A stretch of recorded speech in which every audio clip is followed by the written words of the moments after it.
Welcome to big judgment day. This is Satish. కీలకంగా మారిన మహారాష్ట్ర జార్ఖండ్ ఎన్నికల్లో గెలుపు ఎవరిది? ఇప్పటివరకు ఉన్న ట్రెండ్స్ చూస్తున్నప్పుడు ఎన్డీఏ కొంత ముందంజలో ఉన్నట్టు కనిపిస్తున్నా దేశ రాజకీయ పరిణామాలు మారబోతున్నాయి, పొలిటికల్ పరిణామాలు, పొలిటికల్ ఈక్వేషన్స్ మారబోతున్నాయి అన్న చర్చ నేపథ్యంలో మహారాష్ట్ర ఎవరి వైపు మొగ్గు చూపనుంది అన్నది కీలకం. జార్ఖండ్కి సంబంధించి అంత ప్రియారిటీ లేకపోయినా మహారాష్ట్రలో అటు ఇండియా కూటమి ఇటు ఎన్డీఏ కూటమి నువ్వా నేనన్నట్టుగా పోరాడిన తత్వం ఒకటైతే లోక్సభ ఎన్నికల్లో 240 సీట్లతో కొంత చతిలికపడిన భారతీయ జనతా పార్టీకి హర్యానాలో అనూహ్య విజయం అనేది ఒక ఊపిచ్చిన నేపథ్యం.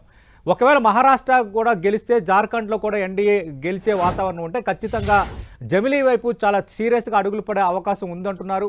అలాగే కాంగ్రెస్ పార్టీకి సంబంధించి అలాగే ఇండియా కూటమిలో కొంత డిఫరెన్సెస్ కూడా మరింత పెరిగే అవకాశం ఉందంటున్నారు. ఈ నేపథ్యంలో మరి మహారాష్ట్రలో ఏం జరగబోతుందని అందరూ ఆసక్తిగా ఎదురు చూస్తున్నారు. అయితే ఇక్కడ ఒక చిన్న సమస్య ఉంది. ఎందుకంటే మహారాష్ట్రకు సంబంధించి మహారాష్ట్ర అసెంబ్లీ గడువు నవంబర్ 26 పూర్తి కాబోతుంది. ఈ రోజు ఎంత? నవంబర్ 23. అంటే కేవలం 3 రోజులు మాత్రమే ఉన్నాయి. ఆదివారం, సోమవారం, మంగళవారం సాయంత్రం లోపు ప్రభుత్వం ఏర్పాటుకు మొత్తం రంగం సిద్ధమైపోవాలి. ఈ నేపథ్యంలో అటు ఇండియా కూటమి కానీ ఇటు ఎన్డీఏ కూటమి కానీ మొత్తం ఎమ్మెల్యేలకు సంబంధించి అలాగే ఎన్నికైన సభ్యులకు సంబంధించి ఇప్పటికిప్పుడే అక్కడతో పాటు గోవా కానీ మిగతా చోట్ల లాడ్జెస్ని రిసార్ట్స్ని బుక్ చేశారంటే కొంత నెక్ టు నెక్ ఉండే పరిస్థితి ఉందా అన్నది ఒకవైపు జరుగుతున్న చర్చ. అయితే ఇప్పటివరకు పోస్టల్ బ్యాలెట్స్ మాత్రమే వచ్చాయి. రౌండ్ ఓటింగ్ మరి కాసేపట్లో ప్రారంభం కాబోతుంది కాబట్టి పోస్టల్ బ్యాలెట్స్లో మాత్రం అటు మహారాష్ట్రలో ఎన్డీఏ కూటమి ఇటు జార్ఖండ్లో కూడా ఎన్డీఏ కూటమి లీడ్లో ఉంది కాబట్టి ఈ లీడ్ రౌండ్ కౌంటింగ్లో కూడా మరి కనబరచవా? మహారాష్ట్ర ఫలితం అనేది ఖచ్చితంగా దేశ రాజకీయాలను ఇంపాక్ట్ చేసే ఫలితం అన్న చర్చ బలంగా జరుగుతోంది. మనం చూసామన్న 2024 లోక్సభ ఎన్నికల్లో అక్కడ ఇండియా కూటమి ఆధిక్యాన్ని ప్రదర్శించిన నేపథ్యంలో మరి అదే ట్రెండ్ కొనసాగే వాతావరణం ఉందా? ఎప్పుడైతే 240 సీట్లు వచ్చాయో భారతీయ జనతా పార్టీ చాలా ప్రెస్టేజ్ ఇష్యూగా హర్యానాకు పోరాడింది. హర్యానాలో ఓడిపోతారనుకున్న నేపథ్యంలో అక్కడ గెలవడం ద్వారా కమలనాథుల్లో కొంత ఊపు వచ్చింది. ఆ ఊపు ఇక్కడ కూడా ప్రదర్శించారని జాతీయ విశ్లేషకులు చెబుతున్న మాట మరి నిజమవుతుంది అనేది మరి కాసేపట్లో తేలబోతోంది. మహారాష్ట్ర జార్ఖండ్లో ఎన్డీఏ దూసుకెళ్తోంది. పోస్టల్ బ్యాలెట్ ఓట్లలో 2 రాష్ట్రాల్లోనూ ఎన్డీఏ కూటమి ముందంజలో ఉంది. పోస్టల్ బ్యాలెట్ ఓట్లో ఎన్డీఏ హవా కొనసాగుతోంది. మహారాష్ట్ర జార్ఖండ్లో కీలక నేతలు సైతం ఆధిక్యంలో ఉన్నారు. మహారాష్ట్ర బారామతిలో అజిత్ పవార్ వెనుకంజలో ఉన్నారు. కోఫ్రీలో మహారాష్ట్ర సీఎం ఏక్నాథ్ షిండే ఆధిక్యంలో కొనసాగుతున్నారు. ఇక వర్షి స్థానంలో ఆదిత్య ఠాక్రే లీడ్లో ఉన్నారు. ఇక నాగపూర్ సౌత్ వెస్ట్లో డిప్యూటీ సీఎం ఫడ్నవీస్ ఆధిక్యంలో ఉన్నారు. ఇక జార్ఖండ్లో బర్హత్లో సీఎం హేమంత్ సోరెన్ ముందంజలో ఉన్నారు. ఇక గాండే నియోజకవర్గంలో హేమంత్ సోరెన్ సతీమణి కల్పనా సోరెన్ లీడ్లో దూసుకెళ్తున్నారు.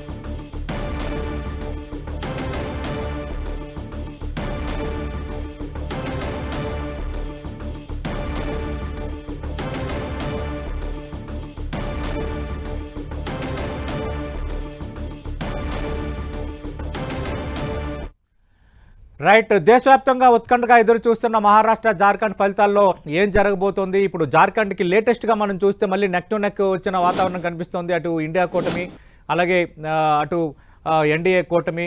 మరోవైపు మహారాష్ట్రకు సంబంధించి మనం రిజల్ట్స్ చూస్తున్నప్పుడు మహారాష్ట్రలో కొంత ఎన్డీఏ కూటమి ఆధిక్యతను కనబరుస్తోంది. ఓవరాల్గా ఈ ఫలితాలు ఎలా ఉండబోతున్నాయి? ఎగ్జిట్ పోల్స్ నిజం కాబోతున్నాయా? బీజేపీ అంచనాలు ఏంటి? కాంగ్రెస్ అంచనాలు ఏంటి? విశ్లేషకులు ఏమనుకుంటున్నారు? మొత్తం ఇన్ డీటెయిల్గా మారథాన్ డిబేట్లో భాగంగా మనం మాట్లాడబోతున్నాం. చర్చలో పాల్గొంటున్నారు భారతీయ జనతా పార్టీ నుంచి ఆ పార్టీ నేత ప్రస్తుతం అధికార ప్రతినిధిగా ఉన్న విఠల్ గారు 10 టీవీ స్టూడియోలో, అలాగే కాంగ్రెస్ పార్టీ నుంచి ఆ పార్టీ ప్రధాన కార్యదర్శి అధికార ప్రతినిధిగా ఉన్న చరణ్ కౌశిక్ గారు, అలాగే ప్రముఖ విశ్లేషకులు పాపారావు గారు తన నివాసం నుంచి లైవ్లో జాయిన్ అవుతున్నారు. విఠల్ గారు, మీ అంచనా ఏంటి? అంటే ఎగ్జిట్ పోల్స్ మెజారిటీగా ఎన్డీఏ కూటమి వైపే మొగ్గు చూపుతున్నాయి. కానీ కొంత నెక్ టు నెక్ ఉందని ఆఫ్ ది రికార్డుగా భారతీయ జనతా పార్టీ నేతలు కొందరు మాట్లాడుతున్నారు. అంటే మహారాష్ట్రలో వాళ్ళ నుంచి మేము గట్టి పోటీయే మాకు ఎదురైందని.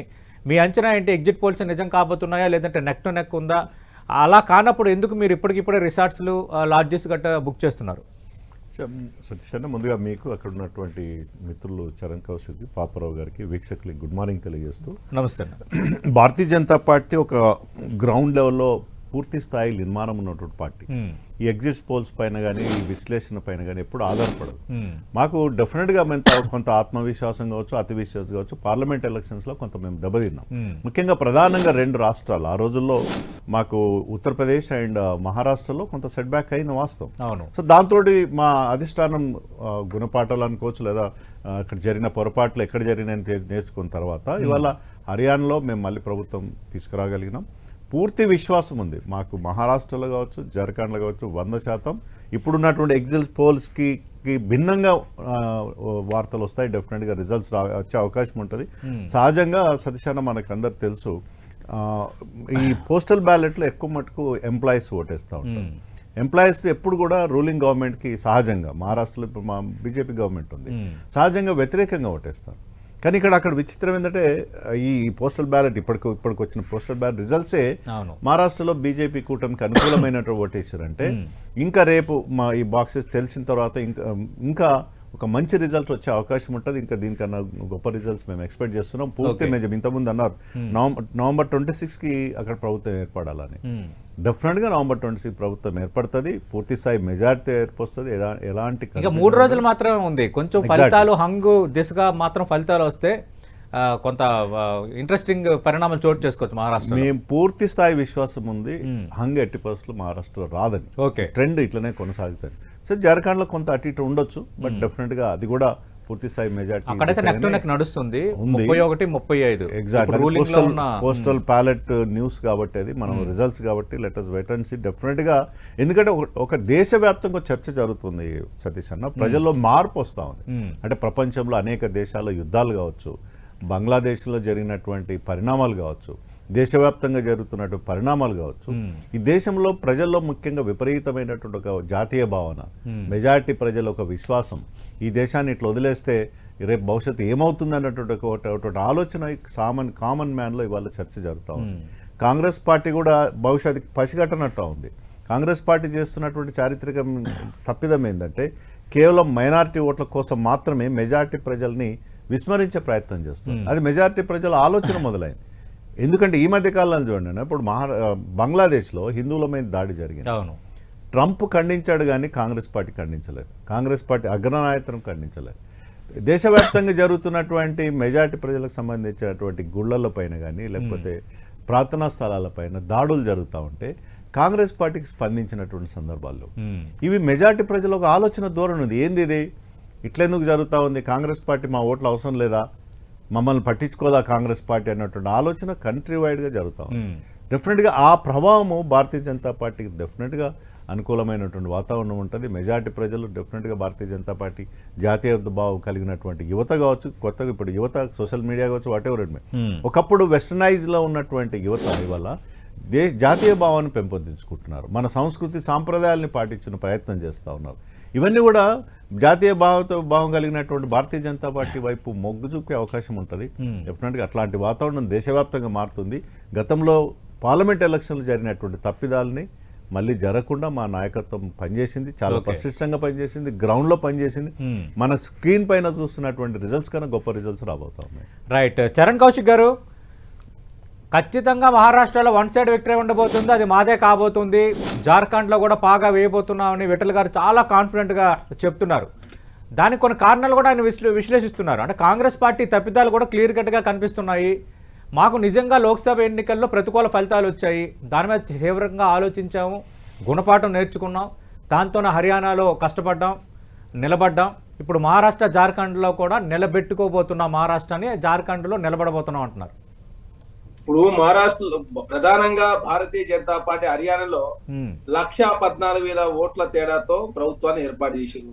అక్కడ ప్రధానంగా కాంగ్రెస్ పార్టీకి సంబంధించిన ఇండిపెండెంట్ 20 మంది ఎవరైతున్నారో వారికి ప్రధానంగా ప్రొవైగేట్ చేసి పైసలు ఇచ్చి కాంగ్రెస్ పార్టీ ఓట్లను తీర్చి హర్యానాలో అధికారంలోకి వచ్చారు. అక్కడ 20 స్థానాలు ఇండిపెండెంట్ మూలంగా, 10 స్థానాలు ఆమ్ ఆద్మీ పార్టీ మూలంగా, అదే కాకుండా బిఎస్పీని ఐఎన్డిఎల్ తో పొత్తు పెట్టించి, అదే జననాయక జనతా పార్టీని చంద్రశేఖర్ ఆజాద్ గారితో పొత్తు పెట్టించి, అక్కడ జాదవ్ నాన్ జాదవ్ మధ్య చీలిక తీసుకొచ్చి 14% రిజర్వేషన్ ఇచ్చి పంజాబ్ సెంటిమెంట్ తీసుకొచ్చి ప్రధానంగా హర్యానాలో అధికారంకి వచ్చింది భారతీయ జనతా పార్టీ. కాబట్టి మేము హర్యానా ఎలక్షన్ తర్వాత కాంగ్రెస్ కూటమి కావచ్చు, అదే అఘాడి కావచ్చు, ప్రధానంగా హర్యానాలో జరిగిన నష్టం మహారాష్ట్రలో జరగవద్దని చెప్పేసి భావించి అక్కడ కూడా పూర్తి స్థాయి చర్యలు తీసుకొని ప్రధానంగా హర్యానాలో చేసిన తప్పులు చేయకుండా ఉండే ప్రయత్నంలో భాగంగా మహారాష్ట్రలో ఇండియా కూడా ముందుకు పోయింది. ప్రధానంగా ఏదైతే అదాని ఇష్యూ ఉందో ఈ అదాని ఇష్యూ 6 రోజుల ముందు వచ్చుంటే మహారాష్ట్ర కావచ్చు, జార్ఖండ్ కావచ్చు వన్ సైడ్ ఇక ఆలోచించాల్సిన అవసరం కూడా లేకుండే. కానీ మరి కొంత ఆలస్యం కావడంతో ఇంకా కొంత అంటే మహారాష్ట్రలో వన్ సైడ్ ఎట్టి పరిస్థితుల్లో ఎవరు కూడా వచ్చే అవకాశం లేదు. ఖచ్చితంగా ఇండియా కూడా గెలిచిన పూర్తి విశ్వాసంలో ఉన్నారు. అదే కాకుండా ఇక్కడ మహారాష్ట్రలో ప్రభుత్వ వ్యతిరేకత ఎదుర్కొంటుంది. అక్కడ వ్యవసాయ సంక్షేమం, పడిపోతున్న పంటల ధరలు, అదే కాక ఉల్లి ధరలు కావచ్చు, అదేవిధంగా షుగర్ కేన్ రైతులు పెద్ద ఎత్తున ఇబ్బంది పడతా ఉన్నారు. అదే కాకుండా మరాఠా రిజర్వేషన్ ఇవ్వడంతో ఓబీసీలు పెద్ద ఎత్తున అక్కడ ఆందోళన వ్యక్తం చేస్తా ఉన్నారు. అదే కాకుండా మహారాష్ట్రలో బీజేపీ ఎన్సీపీని శివసేన తీసేతో అదొక ఫ్యాక్టర్ కూడా పనిచేయబోతా ఉంది. అదే కాకుండా అంతకుముందు జరిగినటువంటి పార్లమెంట్ ఎలక్షన్ 48 స్థానాలు ఉన్నటువంటి మహారాష్ట్రలో 17 స్థానాలకు మాత్రమే పరిమితమైంది ఎన్డీఏ కూటమి. అదే కాకుండా అక్కడ ప్రధానంగా మాజీ లడ్కీ బహుజన్ యోజన అనే ఒక పథకాన్ని ప్రవేశపెట్టింది ఆ ఎన్డీఏ కూటమి. ఎందుకు దానిలో బాగా 1500 రూపాయలు ఇస్తూ మేము అధికారంలోకి వచ్చినట్లయితే మహిళలకు 21 రూపాయలు ఇస్తామని చెప్పేసి ప్రతి సంవత్సరానికి 90,000 కోట్ల రూపాయలు ఖర్చు పెట్టే ప్రయత్నం చేస్తుంది. వారి ఓట్లు ప్రతి నియోజకవర్గానికి 80,000 ఉంటాయి కదా, అది మధ్యప్రదేశ్ లో వర్కౌట్ అయింది కాబట్టి మహారాష్ట్రలో అది పనిచేస్తుందని చెప్పేసి భారతీయ జనతా పార్టీ నమ్ముతా ఉంది. కానీ ఎట్టి పరిస్థితుల్లో ఆ పథకము అక్కడ మహారాష్ట్రలో వర్కౌట్ అయ్యడం లేదు. ఎందుకంటే ప్రధానంగా రైతాంగం అంతా కూడా పెద్ద ఎత్తున ఇబ్బంది పడతా ఉన్నారు, గిట్టుబాటు ధర రావడం లేదు. అదే కాకుండా మహారాష్ట్రలో అత్యధిక రైతు మరణాలు అంటే 33.7% దేశంలోనే అత్యధిక మరణాలు కూడా మహారాష్ట్రలో ఉన్నాయి. కాబట్టి అవన్నీ కూడా కాంగ్రెస్ కూటమి కలిసి వస్తే పూర్తి విశ్వాసంతో ఉన్నాం. అదే కాకుండా మహారాష్ట్రలో ఈసారి మొదటిసారి దాదాపు 21 లక్షల మంది ఓటర్స్, యువ ఓటర్స్ 18 నుంచి 19 సంవత్సరాలు ఉన్నవారు మొదటిసారి ఓటు హక్కును ఉపయోగించుకుంటా ఉన్నారు. కాబట్టి వారు కూడా ఇండియా కూటమి సైడే మొగ్గు చూపుతారన్న పూర్తి విశ్వాసంతో ఉన్నాం. అదే కాకుండా ఇండిపెండెంట్ బెడద అన్ని పార్టీలకు ఉన్నది. అక్కడ మహావికాస్ కావచ్చు, అదేవిధంగా అఘాడి కావచ్చు, అదేవిధంగా మహాయుతి కావచ్చు. దాదాపు ఈ 2 కూటమి నుంచి 150 మంది పోటీ చేస్తా ఉన్నారు. ప్రధానంగా అక్కడ 2,000 మంది ఇండిపెండెంట్లు ఉన్నారు. పోయినసారి 3,299 పోటీ చేస్తే ఈసారి 4,136 అంటే ప్రధానంగా మహారాష్ట్రలో ప్రతిసారి ఇండిపెండెంట్ క్యాండిడేట్లు పెరుగుతా ఉన్నారు. అదే కాకుండా ఇక్కడ ఏదైతే ప్రకాష్ అంబేద్కర్ ఉందో బహుజన్ వికాస్ అఘాడి ఏదైతే ఉందో మొన్న పార్లమెంట్ ఎలక్షన్ లో కాంగ్రెస్ కూటమికి ప్రధానంగా నష్టం చేసినాయి. కానీ ఈసారి వారి ఓటు బ్యాంక్ ప్రధానంగా తగ్గే అవకాశం ఉంది. కాబట్టి ఖచ్చితంగా ఇవన్నీ కూడా సెక్యులర్ ఓటును కాపాడుకునే ప్రయత్నంలో భాగంగా అవన్నీ తప్పులన్నీ గతంలో పార్లమెంట్ ఎలక్షన్ లో జరిగిన తప్పులు కావచ్చు, లేదు హర్యానాలో జరిగిన తప్పులు ఇవన్నీ జరగకుండా చూసుకునే ప్రయత్నం చేసింది. కాబట్టి ఖచ్చితంగా బహుజన వికాస్ అఘాడి రూపంలో కావచ్చు. అదే కాక ఎంఐఎం కూడా 17 స్థానాల్లో పోటీ చేస్తా ఉన్నారు.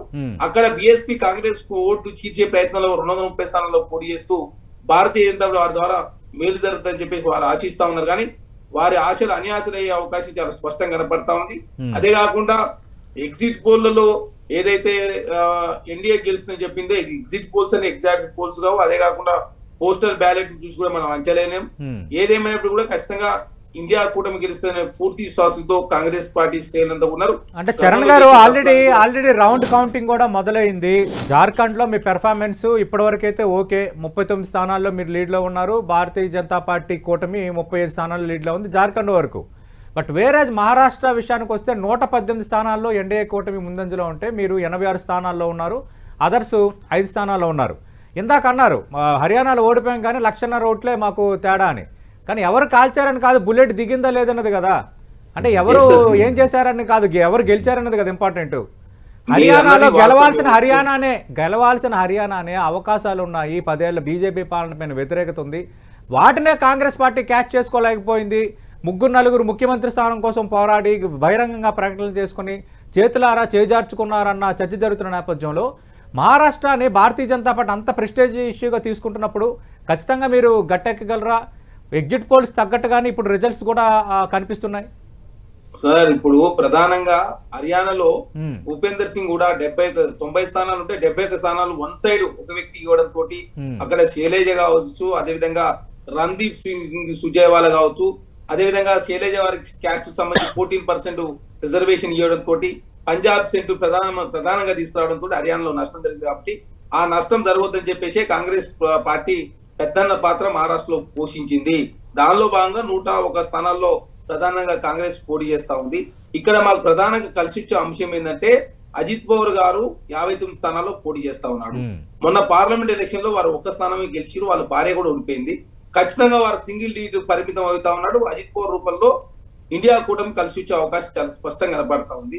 అదే కాకుండా మహారాష్ట్రలో ఇప్పటి వరకు అంటే ఎన్సీపీ సంబంధించినటువంటి ఓట్లు అటు మహాయుతికి కానీ అదే మహాయుతికి సంబంధించినటువంటి భారతీయ జనతా పార్టీ శివసేన ఏక్నాథ్ సిండే ఓట్లు కానీ ఎన్సీపీ అజిత్ పవార్ సైడ్ ఎక్కడ కూడా షిఫ్ట్ కావడం లేదు కాబట్టి అవి ప్రధానంగా కాంగ్రెస్ కూటమి కలిసి వస్తాయి. అదే కాకుండా ఇప్పుడు జార్ఖండ్ విషయానికి వచ్చినప్పుడు జార్ఖండ్ లో మణిపూర్ అల్లర్లు ప్రధానంగా మణిపూర్ లో ఏదైతే అదానీ రూపంలో మణిపూర్ లో పెద్ద ఎత్తున సహజ వనరులు దోసుకునే ప్రయత్నం జరుగుతుంది కాబట్టి ఆ మణిపూర్ అల్లర్లు కూడా జార్ఖండ్ ఎలక్షన్ల ముందు పెద్ద ఎత్తున మరొకసారి చర్చనీయమైంది కాబట్టి జార్ఖండ్ లో ఉన్నటువంటి ఆదివాసులంతా కూడా కాంగ్రెస్ పార్టీ సైడ్ మరొకసారి మొగ్గు చూపే అవకాశం ఉంది. అదే కాకుండా అక్కడ ప్రధానంగా జార్ఖండ్ లో ఇప్పుడు బీసీలకు సంబంధించి 14% రిజర్వేషన్ 27% పెంచినప్పుడు అక్కడ ఉన్నటువంటి గవర్నర్ గారు సంతకం పెట్టకపోవడం మూలంగా బీసీల రిజర్వేషన్ ప్రధానంగా పెరగలేదని చెప్పేసి బీసీలంతా కూడా అక్కడ గగ్గోలు పెడతా ఉన్నారు. అదే కాకుండా హేమంత్ సోరెన్ గారు ఏదైతే కులగన్న సంబంధించి మేము అసెంబ్లీలో తీర్మానం చేస్తానని చెప్పడంతో ఏకంగా వారిని ఈడీ కేసు పెట్టి జైలుకు పంపించింది భారతీయ జనతా పార్టీ. అదే కాకుండా జాతీయ స్థాయిలో 50% రిజర్వేషన్ మేము సీలింగ్ ఒప్పుకో అని చెప్పినటువంటి అమిత్ షా గారు జార్ఖండ్ పోయి ఎస్సీ ఎస్టీ బీసీలో ఓట్లు కావాలి కాబట్టి 50% మేము సీలింగ్ తొలగిస్తామని చెప్పేసి ఏకంగా మాట ఇచ్చే ప్రయత్నం. అదే కాకుండా ఆల్ జార్ఖండ్ స్టూడెంట్ యూనియన్ తో పొత్తు పెట్టుకునే ప్రయత్నం కూడా భారతీయ జనతా పార్టీ చేస్తున్నారు. జార్ఖండ్ లో కూడా 38, 36 జేఎంఎం కూటమి 38 స్థానాలు లీడ్ లో ఉంటే ఎన్డీఏ కూటమి 36 స్థానాలు లీడ్ లో ఉంది. అక్కడ కూడా నువ్వా నేను అన్నట్టుగా స్వల్ప తేడాతో వెనకబడుతున్నారు. పోస్టల్ బ్యాలెట్ లో ఎప్పుడైనా కూడా కాంగ్రెస్ కూటమికి ఎప్పుడు కూడా తక్కువనే ఉంటుంది. ఎందుకంటే ఎందుకంటే పేద వర్గాల కోసం కాంగ్రెస్ కూటమిలో ఎక్కడ కూడా పనిచేస్తాయి కాబట్టి ఇక్కడ ఉన్నటువంటి ఎంప్లాయీస్ కాబట్టి వీళ్ళంతా కూడా ఎప్పుడు కూడా చదువుకున్న వాళ్ళు ఉద్యోగులు యువత ఇష్టపడరు అయితే కాంగ్రెస్ ని. అదే మొగ్గు చూపురు, ఎందుకంటే పేద వర్గాల అభ్యున్నతి కోసం కింద ఉన్న వాటి వర్గాలను పై తీసుకునే ప్రయత్నం చేస్తారు కాబట్టి ఖచ్చితంగా పోస్టల్ బ్యాలెట్ లో కొంత కాంగ్రెస్ కూటమికి కొంత వెనుకంజ ఉన్నప్పటికీ కూడా ఖచ్చితంగా పూర్తి స్థాయి ఫలితం వచ్చే వరకు జార్ఖండ్ లో మహారాష్ట్రలో కాంగ్రెస్ పార్టీ గెలిచిన పూర్తి విశ్వాసంతో ఖచ్చితంగా మహావికాస్ అఘాడి కావచ్చు, ఇక్కడ జేఎంఎం కాంగ్రెస్ కూటమి జార్ఖండ్ లో వచ్చే అవకాశం చాలా స్పష్టంగా కనబడుతుంది. రైట్, మీరు లైవ్ లోనే ఉండండి.